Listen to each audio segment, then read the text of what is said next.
Tim, you ready?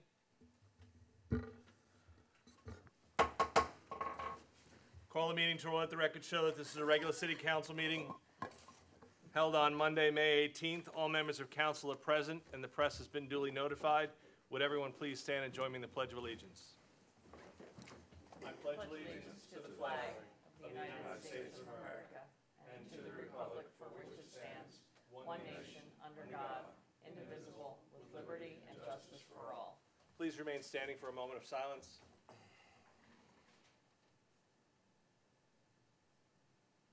Thank you. Item number 1 on the agenda are public comments. Are there any public comments? There being none, close public comments. Item number 2 on the agenda is the approval of minutes.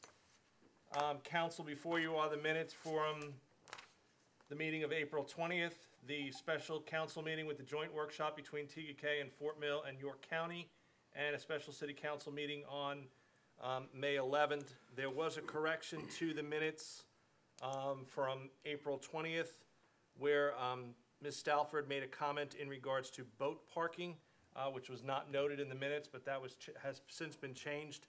Are there any changes, other changes or deletions to the minutes?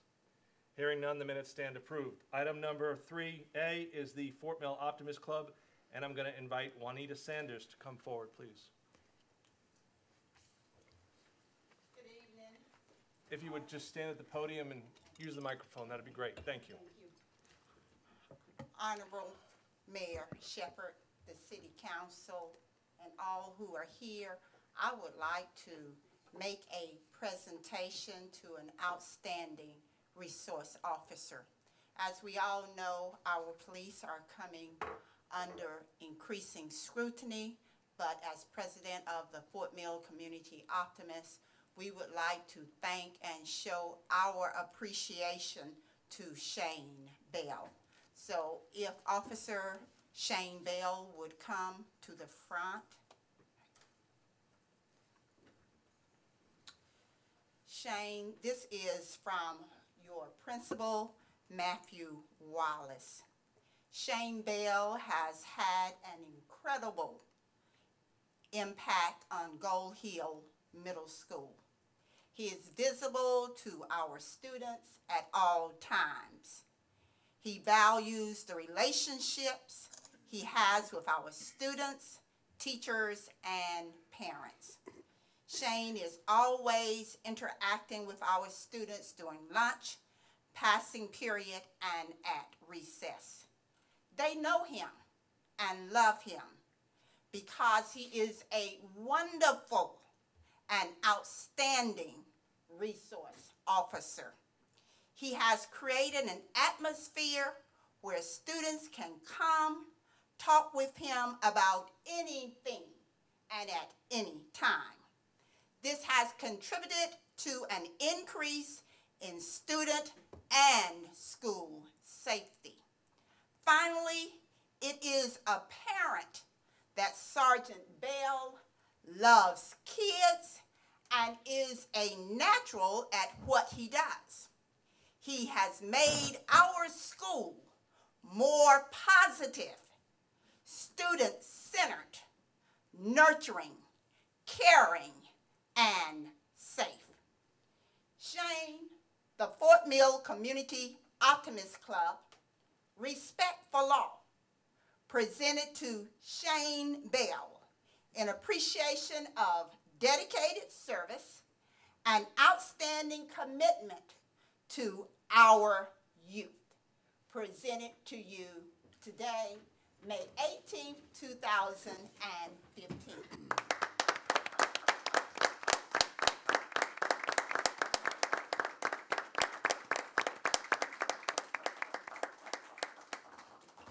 Speech, Shane. I just want to thank Ms. Sanders and Mr. Wallace for saying all those tremendous words. Well And deserved. I want to thank Chief Parker as well. So, thank you. Shane, thank you. We thank you.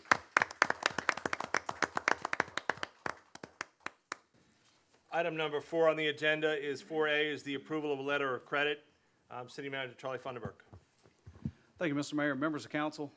At the regular meeting on September 8, 2014, the Planning Commission approved the final plat for Lake Ridge Pod A, Map 6, contingent upon the letter of credit and performance, labor, and materials surety agreement by council.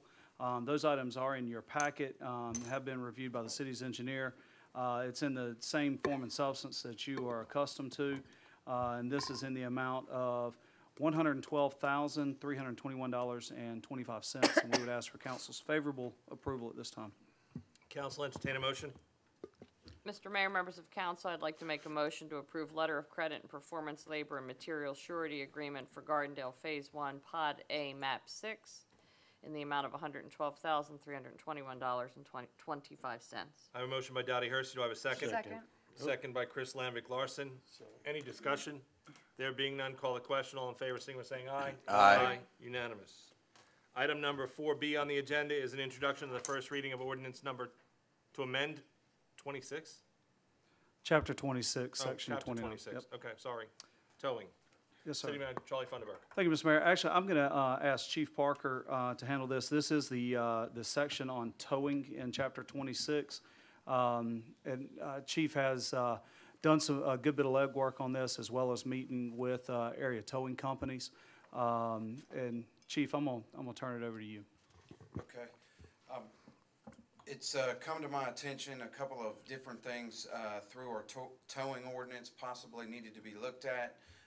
Through some of those things, certain aspects that needed to be addressed were we needed to make sure that we were maintaining fairness in the future with growth and more collisions as they occur. Some question came to the possibility of equity in the towing. Wanted to make sure that we were doing that correctly and looked into that, and I'll answer to that. What I did was, on that part, I printed all the towing that we had done from January 1st of this year up until this month, and found that we have 3 tow companies, Miller's, Evans, and Freeman's, that are on our rotation, and found that each one of them has towed the same amount of vehicles plus or minus 1, so the equity was fair, which is very important. But what I found that needed to be changed is federal law preempts local government to establish a fee code. We did not have a fee code. We're one of the only municipalities I know of that didn't have a fee code. What I did was looked into what the fee code was around surrounding areas, what the county does, as well as what the highway patrol does. I went around and took the fee codes to each individual wrecker service that is in our rotation, asked them if they had any issues with it, showed them what the ordinance, what I would be presenting today, and asked if they had any suggestions. They all agreed with the ordinance. They had some minor suggestions, which I was able to tweak because they were good suggestions. One was on security, making sure that if a towing company is towing for the city, that they have secure locations to keep vehicles so they aren't broken into, to protect our residents. Some other things that are on there were inspection of equipment. In the past, we haven't had to inspect equipment. That will be something we will do yearly to make sure that the equipment's up to par, and cleaning of the roadways, making sure that the towing companies are cleaning the roadways. If they want to be on our rotation, they need to make sure that they're doing all the things proper. And then last, the change of this ordinance is we needed to establish, if people want to come into our rotation in the future, what are our guidelines? How are we going to say yes or no? And that guideline basically says anywhere 5 miles outside the city with a valid business license and must be able to respond within 30 minutes. So there's some other things that fall in there, but this way we're making sure that the citizens are getting a quick response if there is a collision in the roadway, because that's very important. So that's the basic of the ordinance. If you have any questions in the ordinance, I'm more than happy to answer them. Thank you, Chief. Council entertain a motion.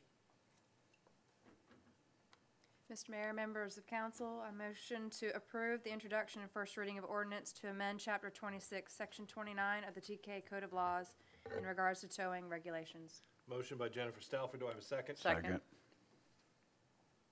Second by Ron Kirby. Is there any discussion among council? Hearing none, call the question. All in favor, signify by saying aye. Aye. Unanimous. Item number 4C on the agenda is an amendment to the communication policy. City Manager Charlie Funderburk. Thank you, Mr. Mayor, members of council. Okay. As we have been really ramping up how we communicate with our residents, getting the word out about different events, alerts, messages, things of that nature, trying to follow the communications policy that council had previously adopted, and now with some of the new features of our website, plus with a heavier presence on social media. Katie spent a good bit of time working on trying to update this to be able to capture exactly how we're doing things and just make it as comprehensive as we can. So as council previously had adopted this a communications policy for the city, we felt it proper to bring this in a resolution format for council to consider again.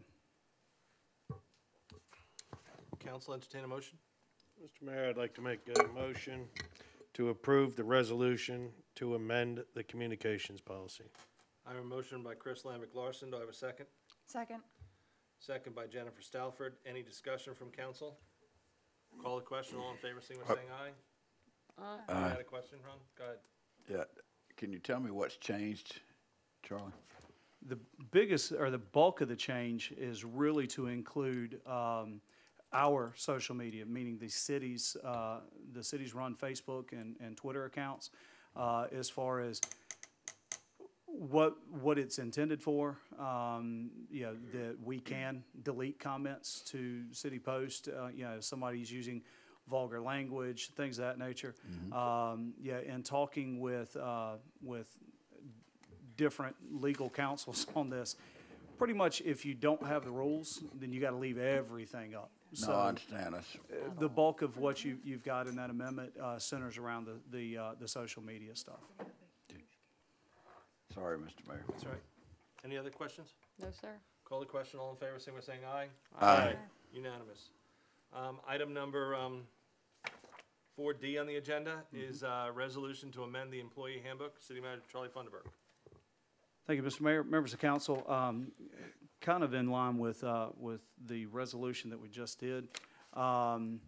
Within our employee handbook, obviously we govern how employees behave, how they act, what's right, what's not. Looking at social media, because it has become pretty much involved in the fabric of everyday life.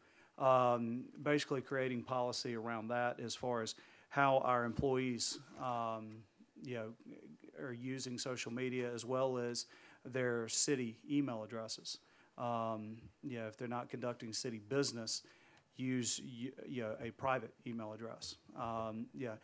If they say something on social media that would violate our employee handbook, if they were to say it in person, then the same is true if they say it online. We looked at several policies from around the state, as well as a policy that Mask had created as a sample, I guess you could say, is where we derived at this. Basically, we didn't want to infringe on anybody's right to free speech by any stretch of the imagination.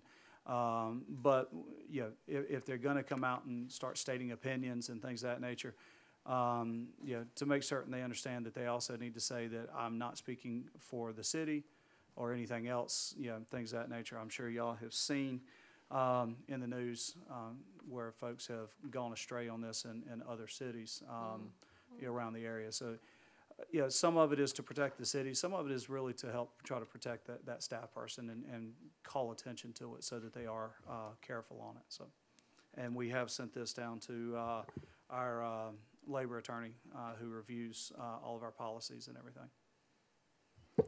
Council, entertain a motion. Mr. Mayor and council, I motion to approve the resolution as recommended by the city manager to amend the employee handbook. Motion by Ron Kirby. Do I have a second? Second. Second by Dottie Hersey. So Charlie, if I'm understanding you correctly, it's just in line with what we had done with the communication policy. It's where It's govern very, ourselves on very social similar, media. but instead of governing the city's Facebook, it's talking about what is acceptable behavior. on their own social media as a city employee, not just them commenting on our Facebook page, but comments that they may post on their own personal pages. That answers actually a question that I have gotten by a lot of residents is who is the person or persons that update our social media? And this clarifies it has to be a city employee that is designated by you. That is correct. That's great. Any other council questions? There being none, call the question. All in favor, signify by saying aye. Aye. Unanimous. Item number 4E on the agenda is a resolution adopting a low-hazard cross-connection policy. City Manager Charlie Funderburk. That's a tongue twister. Thank you, Mr. Mayor. That's exciting. This policy is something that DHEC actually requires. We've had a policy in place for a number of years, but per DHEC regulations, it has to be adopted by the governing body. The cross-connection basically is speaking towards if you have an irrigation system hooked up to the public drinking water supply. Which basically means is unless you're pulling it out of a well or out of the lake, you're hooked up to the public drinking water. And this is to help, it's for public safety, so that the drinking water doesn't have the opportunity to get contaminated. It specifies the different types of devices that they can use, and depending on the device, the frequency in which it must be tested and certified. Okay. Council, entertain a motion. Mr. Mayor, members of council, I'd like to make a motion to approve the resolution adopting a low-hazard cross-connection policy. Motion by Donnie Hersey. Do I have a second? Second. For Second by Ron discussion. Kirby. Jen? For discussion. Go ahead. I have a couple questions. It's only because of the letter that was sent out to residents, I got a lot of questions about how they were supposed to proceed with this because a lot of them had not received anything because of previous water company. So, I was reading over it, and in section 5(2)A, it was talking about every home potential for cross connection. So, section 5(2)A, does every home irrigation system have the potential for cross connection? Yes, Okay, because it was saying unless if it is has. drawing its irrigation from a well or from the lake. Okay. And in section 10(1), it was saying that it would need to be replaced every 5 years. That is if it is a dual check instead of a backflow preventer. If they put a dual check valve in there, basically it prevents the water from flowing backwards. It'll only go through one way, and that is the lifespan on those. It's basically the manufacturer tells you it's not any good after that point. So what is being required to be checked every year, annually? If they do a backflow preventer, which a lot of our customers on the TCUD 1 system have, that backflow preventer is required. We have to test ours as well. It is required to be tested to make sure that it is operating appropriately. Those generally don't have to be replaced other than if a part in it goes bad, things like that. So as they test it each year, and there is an approved, you've got to get a certification in order to be able to test those. And we provide a link to the DHEC certified backflow preventers on the website. Through that testing is to make sure that it is functioning properly. Generally that's when any minor maintenance happens to them and things of that nature. And then they're pretty good. A lot of times you get it tested, everything's fine, and you could go for years with nothing wrong with it whatsoever. But we've got to get that form back because as DHEC comes in annually and reviews all of our information, that's one of the things that they do look for. Okay. Should the testing, should the date be modified, since this is a new requirement for TCUD 2 customers, since the deadline is January, I think, 1st? I mean, June 1st. Yep. And not all old customers have this device because of their old system. The June 1 deadline is what we get from SCDHEC. We don't have the authority to change the date, but we encourage customers to get a residential dual check installed as soon as they can if they've got irrigation system, or get a backflow preventer. generally the people, especially on new irrigation systems, they're getting them put in, the irrigation people put them in as they install it, pretty standard. I realize that we've got irrigation systems that are a lot older. Unfortunately, the previous owner of the utility system wasn't requiring it. This, believe me, if we had an option of, hey, you can do this or not do this, we wouldn't do it. It is just a ton of paperwork that we just assume not have to go through if we didn't have to, believe me. And with test failures, is 10 days enough time for someone to reasonably get something repaired? Yeah, those are pretty Okay. standard in-stock type stuff, so. All right, because it's saying that you could turn off someone's water to their house. Because And in again, TCUD that's- 2, you don't have two separate meters. Right. So they would have the entire house without water. Yes. Okay. Not good. Charlie, let me Yes, just make sure I understand now. What we're doing here is putting in place the requirement now for both TCUD 1 and TCUD 2? Is that really the gist Technically, it of has this, always or- been a requirement for both, but apparently on TCUD 2, the previous owner just wasn't doing it for whatever reason. I couldn't tell you. We've been doing it on TCUD 1 for as long as I can remember. The annual letters go out, all the forms come back in. Usually the confusion centers around, well, what am I supposed to do? I don't have an irrigation system. You don't have to do anything. But we've been doing it for as long as I can remember on TCUD 1, sending out those letters, and with the bills and things like that. And it doesn't really matter if we think that this is I mean- reasonable, realistic, real, Right. or I mean, this we is just a took- moneymaker for somebody someplace. 'cause The that's city's what not getting any money off of it. No, I can tell you that. no, I know the city isn't, but, you know, it But- just, it seems preposterous to me, but And I and it think- always has seemed preposterous to me. I think but- the going rate right now is about 20 or 25 bucks for a test on a dual check, I think is what those guys are typically 45 charging. is Huh? what- we were told 45. Oh, okay, But that's if we had one, but we don't have one. I got you. And I had a lot of neighbors saying, well, what am I supposed to do? And the guy I called said, I don't know what you're supposed to do. Well, So- this does give you options. You can put, Yeah. instead of a backflow preventer, you could go with a dual check valve. Now, on the TCUD 2 meter boxes, they are not large enough to put the dual check inside the box. So it would have to be outside of the box to be able to put it in there. But those are a little bit less expensive. Let me ask you this is just a resolution, so what if we don't pass this resolution? What changes? We still have our policy that we've always run by, but SCDHEC requires us to have our policy approved by the governing body. And our policy is basically what we took directly from them. But what if we don't approve it? What This- changes?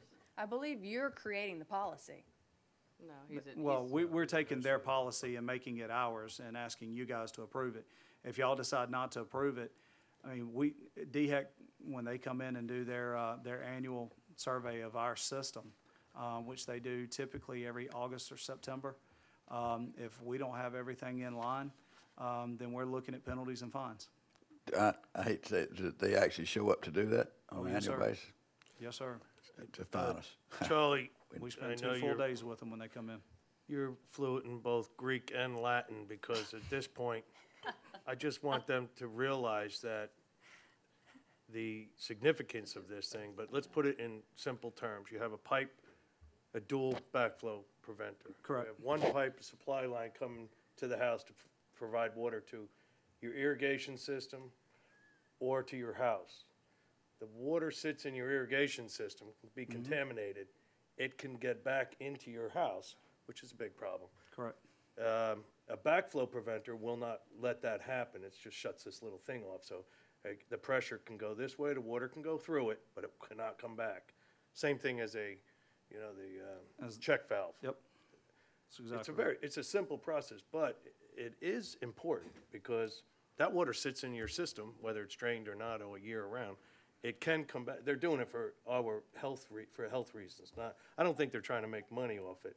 I think they've probably had enough cases where somebody has, continuously gotten sick, and when they test the water, it's probably, and we do get the water tested, That's correct. and they find out that there's bacteria in it, whatever, and probably find out that it's more so with people that have irrigation systems or the ones that don't. So, for $45, I think it's a good preventative maintenance for. Yeah, it's fertilizers that go into your Yeah, water right. system as well. There's a Yeah, lot of yeah, runoff so- issues. And so I noticed that in here, you're asking people who do not have one to contact the city. And then they're gonna come out and tell them what type that they should be having, because there's two different types of devices they could. Our guys have committed to, we'll try to help people, steer them the right direction, as much as we can. And I told them hats off for doing it. But that was something that, our utility director, Philip Jolly, said, yeah, let's put that in there. Somebody calls, they've got a question, I'm not sure what to put in. Yeah, we'll go out and try to assist them. Do we have At a least guide company 'em. in line, or do you recommend companies to do Yeah, this? there's several companies in the area where depending on what you want to get, depending on whether you want to get a backflow preventer or a dual check valve, there's multiple companies in the area Okay. that can do it. Several of which, if they come out and install it for you, there's several companies that do have, business licenses in the city, that can do it for you. Okay. It's $45. $45, right? 45 to get it tested. I'm not sure what it would cost. Oh, how much to put it in, yeah. Yeah, that was my question. 45 to test it.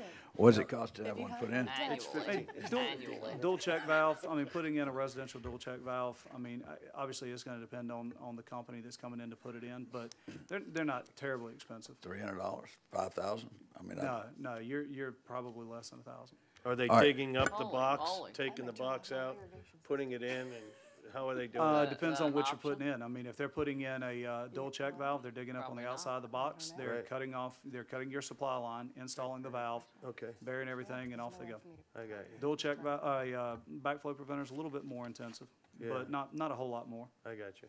help me one more second, just for educational purposes here. I didn't expect this to get drawn out like this, but good questions, you guys. To install either one of these units, and you say it won't fit, I'm on T-code too, obviously. It won't fit inside the box. On T-code 1, it's the oversized boxes. That's what has always been installed. It is our standard for all boxes being installed. You can actually fit a check valve inside the box, dual check inside the box. You can't fit a backflow preventer is about probably 6 by 12, 6 inches by 12 inches. It's its own standalone box. But, so on T-code 2 customers, you're gonna have to, whatever gets So installed we is have to put in outside a the separate box somewhere else in the front yard. Generally, it's right adjacent to the meter box. So, no, and the reason I'm asking it, because, obviously I have concerns of bringing the original TUK back to a standard, and then we're talking about putting something else, or digging up, putting another box in, and I mean, more than that, and I know you don't necessarily know the price, and it's not your job to know the price. But, some people, $1,000 or $500 or $800, that's not chump change. No, it's a lot of money And to that's me. in addition to $35 or $45 a year. Maybe DHEC should give us a little money so that we can all get that done. Because I'm not inclined to pass this, whether it matters or not if we pass it. I'm gonna ask the question again that was asked, by Dottie and Chris both, I think. What happens if we don't pass this tonight? If y'all don't pass it, y'all don't pass it, but as Okay. a owner of a utility company, we have to require it. We have to go out and check it, or we're looking at facing penalties and fines. Do we have to from pass it tonight? SCDHEC. Yeah, well, the timeframe. I mean- Yeah. I have a few questions. The device must be replaced every 10 years according to the letter that Jen has. But in what you're asking us to approve, it says every 5 years. Which is it? According to the manufacturers, the residential dual checks are every 5 years. So then the letter that we sent out to customers saying 10 years is incorrect? Well, it Apparently. doesn't say it's gonna be bad in 5 or 10 years, just you check it. We're checking it every year, so. Right. Okay. It's a warranty. But the resolution states a different Yeah, Right. I'm not prepared to than approve the letter. this.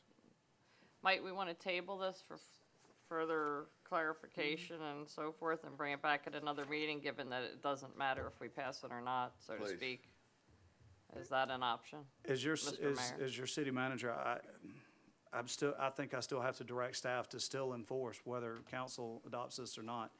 Or we're gonna be I just don't, for somebody to go spend a couple $100 to make sure that at least what they're doing is protecting the public drinking water supply.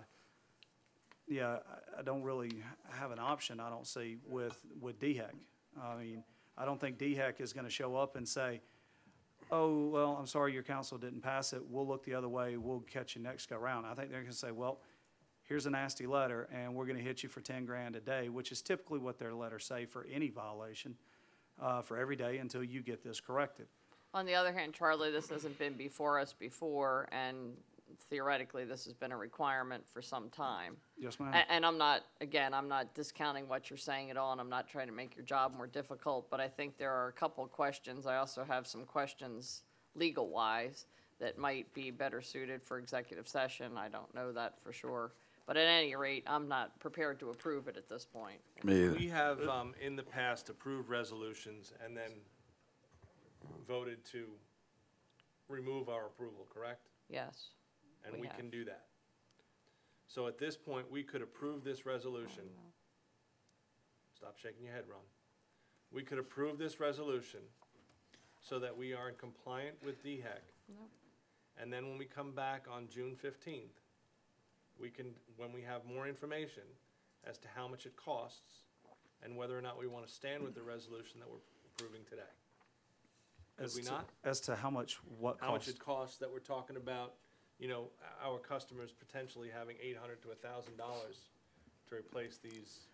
I might want to get my politicians I mean, involved. a dual check, My I mean, state yeah, for the parts, probably only cost you $100.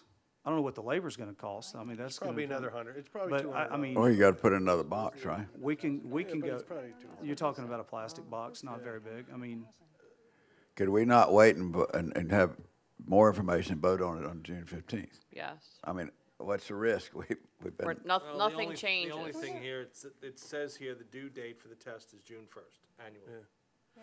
So, you're- who's testing? we could be putting ourselves in a liable how people can situation. comply with But this. even if we table it, we're going, I don't know how people can comply with this if they do not have What one they installed need. right now. I get that, but what Charlie's saying is, we have acquired T-Cut 2 now. This is new for us. So that's why we're trying to comply with everything that comes across the table. If the city is in compliant, if we do pass it and the city is in compliant and the residents are not, it's a different story. Then the city, they're not gonna fine each individual residence $10,000, but they will fine the city, you're saying? Yeah. Huh? They will fine Correct the me if city. I'm wrong, Charlie. They'll fine us But for they what? are requiring us to determine what method is supposed to be installed and the frequency for testing. DHEC. We are in charge of determining what that would be. that is The correct, method and the frequency. that's correct. So there may be other options. But This is this- based on what is best management practices for those devices, is what we've gone with. I'm not ready to. Instead of saying, approve hey, this. test it every 10 years, and standard practice is to test it every year. I mean, we've never had an issue with T-Cud 1, not once. How long has this been in effect for DHEC? For DHEC, for a cross-connection policy, Yeah, I'm not sure. I mean, years? Couldn't tell you, not sure. I know that Because I know nobody's ever been tested. nobody's ever been what? No resident has been tested for a backflow or a dual. T-Cud 1 is every year. Yeah, no T-Cut 2 customers have, No. ever. How come? Yeah, how come? Well, we just bought it, and I couldn't tell you what Utilities Inc. was doing. Well, I know, I've been here 20 years and I've never Right. been tested. Never been, I mean, And I'm T-Cut 2. But I'm just saying, so the urgency of this, yeah, I get it but we've never been tested. If it was something that they made it mandatory from DHEC, we've never been tested yet. Well, it's not All right. June 1st yet, so. Here's my suggestions. If we can get a commitment from the majority of council to meet on June 1st to approve this, if we have to approve it on June 1st, then we table it tonight. But approving have it's a- not the answer. You don't have a June 1st deadline on this. You have a deadline But it's gotta of, be- if you're gonna do a cross connection, if you're gonna allow for irrigation, you gotta have a cross connection policy. It's our And it's gotta own be approved. deadline. So the That's deadline right. of June 1st is saying. ours? Yeah, yeah. Yes. So, Council, I That's what move I'm that we saying. table this item. Second, Mr. Mayor. Any council discussion? Call the question, all in favor, signal by saying aye. Aye. Opposed? Mr. Unanimous. Mr. Mayor, could I ask that you add this as an item to your executive session tonight? Sure. Sorry. Item number 4F on the agenda is the memorandum of agreement to the Coast Guard Auxiliary Lake Wiley Flotilla. City Manager Charlie Funderburk. Thank you, Mr. Mayor, members of council. I was approached by the Coast Guard, U.S. Coast Guard Auxiliary, operating out of Lake Wiley, requesting to put a VHF antenna on our water tower just outside the Glennon Center. We've worked through the agreement. Very negligible expense for the city, but they have agreed to assist with our boater safety checks and our boat classes, things of that nature. They will handle and have agreed to hold the city harmless for their antenna. There is space up there for them, and I would ask for council's favorable consideration at this time on this agreement. Thank you, Charlie. Council, entertain a motion. Mr. Mayor and council, I motion to approve the memorandum of agreement with the Coast Guard Auxiliary Lake Wiley Flotilla and authorize city manager to execute said agreement. I have a motion by Ron Kirby. Do I have a second? Second. Second by Dottie Hersey. Any council discussion? There being none, call the question. All in favor, signal by saying aye. Aye. Unanimous. Item number 4G on the agenda is the encroachment agreement for 12039 Spinnaker Drive. City Manager Charlie Funderburk. Thank you, Mr. Mayor, members of council.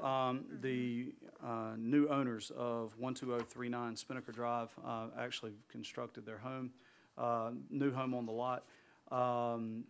This lot is, would be considered lakefront, but it is separated from the 570 contour by a portion of city-owned greenbelt. They've requested an encroachment that at its maximum point is approximately 17 feet. At its smallest point is approximately 8 feet for a part of their fence in their backyard as it approaches the lake.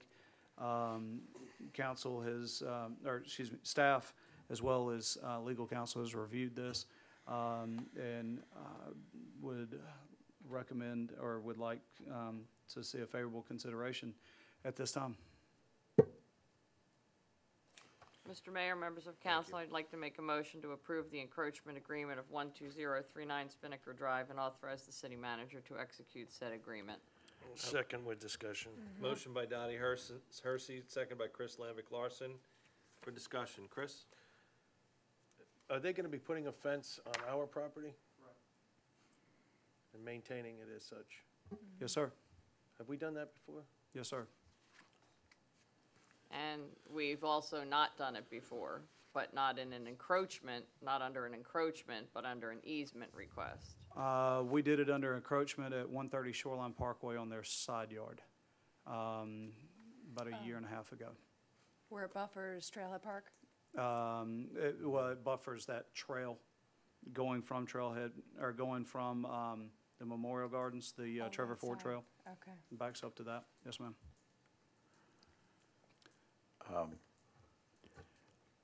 I understand this after talking with you a little bit, and I certainly like to see us operate in a standard, and I feel sad for some folks that came and asked for the wrong thing, and encroachment's a proper thing to ask for. I certainly don't have a problem with them. Like to see us allow them to use it, because there are several properties that are affected by this green belt, but I don't know if they asked for the wrong thing. Well, we're but- also, this homeowner is also working with us on an access easement to one of our TCUD2 lift stations that would have to cut across our property where a platted easement does not currently exist. Well, okay, now, and It's a that's horse not with a different necessary, feather. well, it's really not, It's just a Because different if we need to business. get to something that we own as a city government, we can do that with or without the approval of the homeowner. Correct. If, so, that's not the appropriate answer, and from my perspective, whether you call it an easement or you call it an encroachment, we're getting into the same discussion that we've had just this year, I believe. And again, no matter what you call it, the end result is the same. You're taking space away from the city, you're granting permission to one citizen or several citizens, but not to other citizens. And I am, very, very, I think that this is a slippery slope. I think this agreement matches almost identical to what we did at, what council did at 130 Shoreline Parkway, in that the portion that is being requested cannot be cannot be accessed by anybody without trespassing across their private property to even get to it. The request that came in from Scotch Pine could actually be could be accessed from walking trail through the greenway, things of that nature, and it was a very small sliver of property. I mean, the odds of somebody wanting to access it probably slim to none, but they could. This one, in this section, they couldn't even get to this piece of property without trespassing across private properties. I don't see it really any different than allowing, where we allow folks to make improvements on green belts to access their docks and things of that nature. I don't see it as being much different from And that. that's done every day. Correct. Going across Greenbelt to get to your docks, and they put their docks there, and nice little walking Put the patios gangways with the going, yeah, rails and things of that everything. nature, I mean, yes. it is really common. I don't, You said green, I'm sorry, go ahead, Ron. I don't see a problem with it, but I would like to request that we add this Yep. as item C to executive session, so we come out of this as a positive for everybody concerned. I'd like to get legal advice on it. So I was gonna- We did have legal, we had council look at this, right? And? But we haven't discussed it with council, and I'd like the Mr. Mayor, opportunity can I, to do can I that. request that maybe we go into executive session now? So we Amend the can- agenda and go in? And then come now? back out, I agree with that. To discuss all items, or to No, just no. This discuss one. this item? This item, y'all have already tabled the cross connection thing, Yes, which but is that, fine. But it's, but we're We can adding still that talk to about it. it's our, an executive but session. we're adding that to our Right. executive session. I mean, I would like for council to be able to consider this item tonight. What's the and- rush? Because you've got a homeowner, a resident of your city that we're holding up in limbo. Well, only for them to put the fence up. It's Correct. having no impact on them living in their home or anything else, correct? Correct. Thank you. And I'd like to help the homeowner if we see our way to do that. I'm not trying to be difficult about it, but I just want to make sure I understand the potential repercussions, if there are any, or again, what we might be creating in one situation versus another. And I don't know that we need to rush to do that. That's all I'm asking, Charlie, is I don't have a problem doing it, and I think we should do it, but I want to make sure we operate under the standard practice on all these situations Yep. without creating a problem, and I think that's a fair statement. Well, we have people here to listen to us finish these other things, though, right? We're almost there. But we gotta come back in again, we could do We that. don't have to. There's no reason why we should not pass this. All right, I guess what's the feeling of council? Should we go into executive session now, discuss this item, come out of executive session, yay or nay on this item, and then finish on the rest of the agenda? I don't have a problem either way we do Yeah, it. I don't care, let's do it. Then I'm gonna entertain a motion to, table 4G until after our executive session. Can I have a second to that motion? Second. Second by Ron Kirby to table it. Now I need to amend the agenda and do an executive session now, or? Yes. You can motion to go in executive session at any time. Mr. Mayor, I'd like to make a motion to go into executive session. I can't read your lips. We're gonna go into an executive session now to discuss this item. What do I have to do to the agenda? Or come back into regular session after your executive Correct, but what do I need to do now to go into executive session? Make a motion. Now. Council, I make a motion to amend the agenda to go into executive session to discuss the encroachment agreement at 1203 Spinnaker Drive. Second. It's 12039, I'm sorry, Mr. Mayor. 12039, thank Just for you. the record. Yeah. I have a motion, I made a motion, Chris Lambert Larson, second. Call the question, all in favor, signify by saying aye. Aye. Aye. We're in executive session.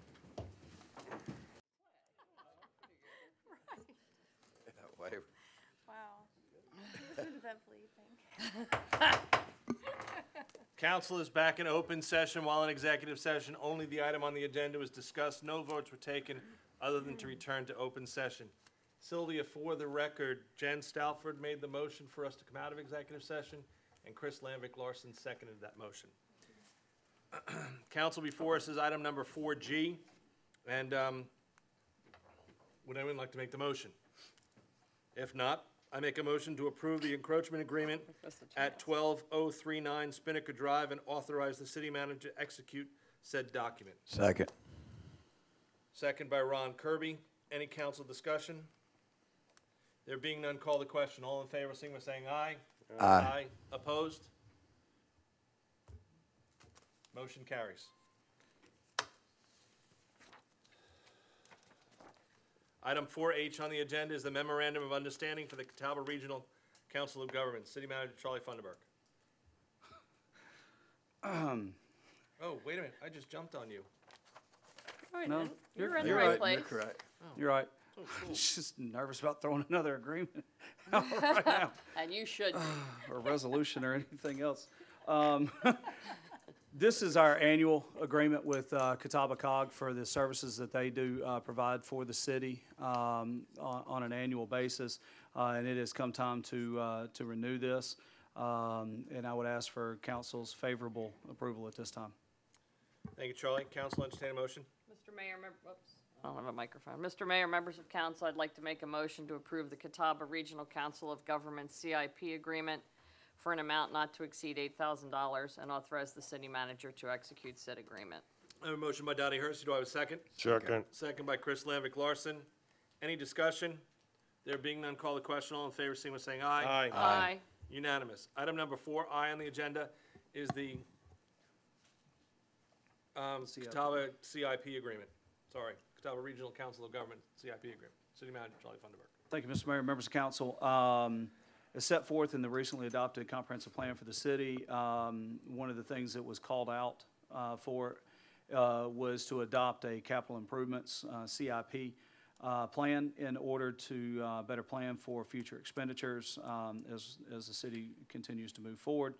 The agreement before you tonight is a not to exceed $8,000 for the COG to work with city staff in putting this document together. As we discussed this the other night in our council workshop, I would ask for council's favorable approval at this time. Thank you, Charlie. Council, entertain a motion. Mr. Mayor, I'd like to make a motion to approve the Catawba Regional Council of Governments CIP agreement for an amount not to exceed $8,000 and authorize the city manager to execute the said agreement. A motion by Chris Lambic Larson. Do I have a second? Second. Second by Ron Kirby. Any discussion? Charlie, I don't remember how long, when we were discussing this, how long is it anticipated that it will take to get this together? Not sure. I've got a meeting set up with Robbie Moody and Kara Drain from the COG for Wednesday morning about this specific item. And we'll be discussing processes and timelines and things of that nature, and be happy to share that with council via email once we wrap that meeting up. But I would imagine it's probably a minimum 4 months, probably closer to 6-month process to do a true full CIP. But I'll know more Wednesday morning. Charlie, ma'am. I'm not sure that the motion I made for 4H, we can go back. I'm thinking I may have used the 4I language when I made the 4H motion. I feel like I said $8,000. Yeah. And if I did, then I made the wrong motion for 4H. My apologies. Because in 4H, there is no money, but in 4I, there is the $8,000. That is correct. So, So I can, So basically, Well, we it's- approved 4I. Now we have to go back to 4H. Once you approve 4I, if we could circle back around to 4H, just to clear it up for the record, Yeah. that'd probably be good. See, Mr. Mayor thought he was in the wrong place, but I was in the wrong place, so. Let's do Z. Call the question, all in favor, signify by saying aye. To Unanimous. 4I. Yes. Yes. Item number 4H on the agenda. Dottie, would you like to make a motion? I will. Mr. Mayor, members of council, I'd like to make a motion to approve the memorandum of understanding with Catawba Regional Council of Governments and authorize the city manager to execute said agreement. Chris Landrick Larson, would you like to make a I second? would like to second that. Call the question, all in favor, signify by saying aye. Aye. Unanimous, twice. It's gonna stick this time. Item number 5 on the agenda is the city manager's report. Watch the tape tomorrow, it'll be great. Oh, yes, yes. Just want to let council know, as far as the proposed amendments for ordinance 77 that were discussed previously, in regards to the zoning districts and things of that nature, Susan Britt, myself, Sylvia Samansky, and Katie Paulson have met and formulated a what I feel to be a very strong plan. Anticipate having it to council for public hearing and potential first reading September, at your September council meeting. I know that she is sharing with the Planning Commission as she is updating these new zoning districts that were called out in the comp plan and getting input from them. I know she shared the mixed-use zoning district with Planning Commission at their meeting last week. Got some pretty good input from a couple of them, some suggested changes to the drafts that have been put together. Katie and Sylvia are actually going through reading the ordinance from a layperson standpoint, so that we can make it easily understandable, and trying to scale down some of the technical jargon, put it in layman's terms as much as we can to make that a very easable document for residents and whomever else may pick it up. But your calendar on that, we anticipate having it through, everything completed in time for a public hearing, and again, proposed first read at your September meeting with a envisioned second read in October. Our first concert was this past weekend, very well attended, looked like everybody had a great time. Next concert is on June 20th. Kay Thomas, for those of y'all that have been to City Hall, Kay has now left and moved back to Michigan to be closer to her children and grandchildren.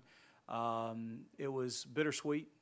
We hated seeing her go, but definitely happy for her. She's been wanting to do this for a while and finally had the opportunity. Dana Overlay started. She was actually able to come in for a couple days before Kay left.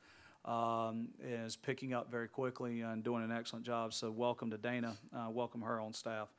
Dana actually spent some time working in the governor's office in Arizona previous to coming here, working on finances and things of that nature. Not quite sure I remember how their budget panned out, so we may have to check that. Well, she wasn't in charge of it, so. The MASC annual conference is coming up July 16th to the 19th. Please make sure you contact Katie, and let her know if you're coming. I know some of you have. If you have and you've already gotten things squared away with her, great. If you haven't, please do so, because I believe She just walked out. she went. Our lottery pick with all the other cities is going to be coming up pretty quickly. So if we need to get you a room, and you're planning on attending, we encourage you all to be able to go. If you can't, I mean, obviously things happen, but please let Katie know of your intent, so we can get you taken care of. Let's see, Drake Gardendale has requested a 2-year extension on the Gardendale Development Agreement because it will sunset before they are finished.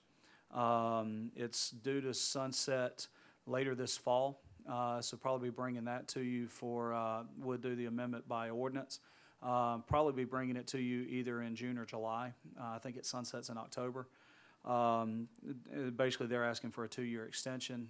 In 2 years, all the development work will be done. There'll still be lots, that builders are still building on, but they envisioned that within the next 2 years, all their lots will have been purchased, all the infrastructure will be installed, and things of that nature. So, just want to give you a heads up that that'll be coming down the pipe. This year, we received our 25th year of being Tree City USA.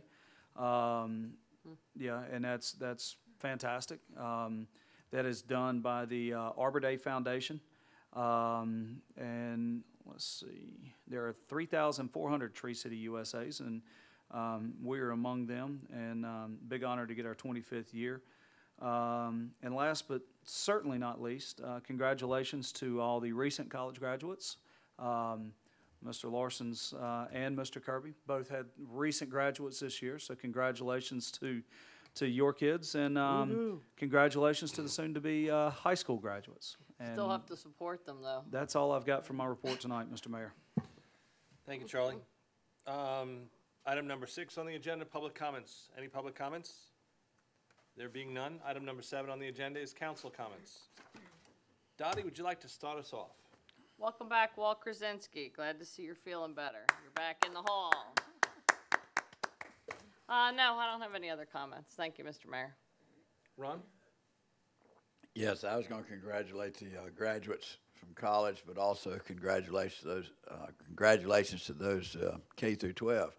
There are many graduates throughout our city, and we're proud of you very much. And congratulations to the KOSS committee for keeping our schools strong. And we have a member, and you guys did a great job getting the bond passed. Thank you for your efforts. Chris? I would like to say congratulations to my son Tanner and all the other graduates. My wife cried when we dropped him off, and she cried when we picked him up. So anyway, I wish them all the luck in the world, and a lot of opportunity out there for all these kids. That's it for me. Thank you, Chris. Jen? I actually just have a couple questions, Charlie. I missed the RFATS meeting on Friday, and I wanted to know if the Highway 160 Gold Hill intersection is still on target for going out to bid in this spring. Highway 160 Gold Hill has already been let. Contracts have been approved and signed. I attended a pre-construction meeting, Thursday week ago. And they are right now in the utility relocate phase. They've got 90 days in which to get the utilities relocated, which takes them to about the end of August, 1st of September. Pretty much only 2 utilities that have to get relocated in that part of the project, and that's going to be York Electric and Comporium.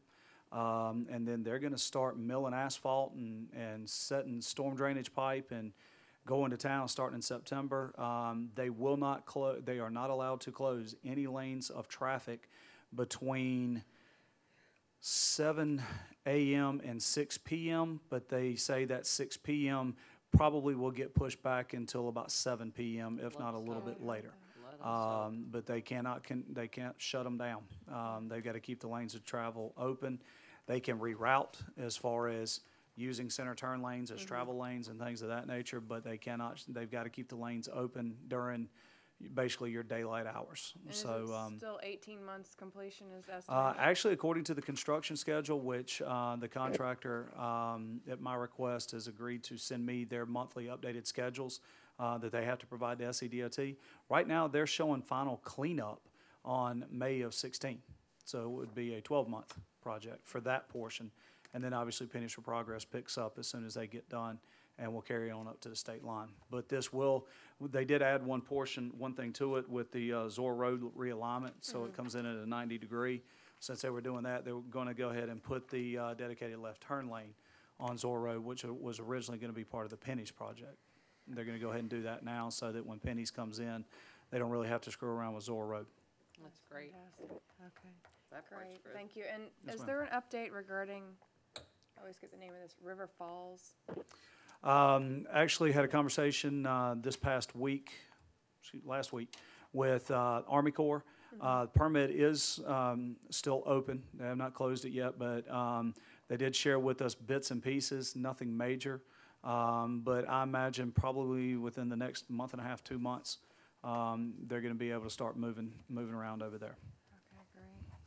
And I did share that with the update with Miss Murray Randolph once I had thank it. you. So.